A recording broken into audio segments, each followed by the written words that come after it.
সাদা দাড়ি ফকফকে, মারা যাওয়ার পরে বন্ধুরা জিজ্ঞাসা করছে কি ব্যবহার হলো, দাড়ি দেখায় জান্নাত। দাড়ি দেখায় জান্নাত মানে আল্লাহ তো জিজ্ঞাসা করছিল এটাই, বুইরা কি নিয়ে আসছিস, ছিলি তো 80 বছর, কি নিয়ে আসছস? হাদিস মনে উঠছিল, যেটা মনে আসছে ওইটাই মুখ দিয়ে বেড়ে গেছে। হাদিস মনে আসছিল তো মুখ দিয়ে বাহির হয়ে গেছে, কিচ্ছু আনতে পারি না, সাদা দাড়ি নিয়ে আসছে। আল্লাহ চেতা বলতেছে শুধু সাদা দাড়ি।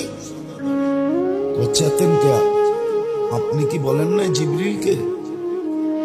জিবরিল আলাইহিস সালাম কি বলে নাই আমাদের নবীজিকে? নবীজি কি বলে নাই সাহাবাদেরকে?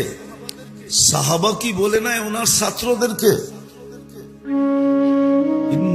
আপনি নাকি সাদা দাড়ি দেখলে লজ্জা পান, তো এখন চেতেন কেন?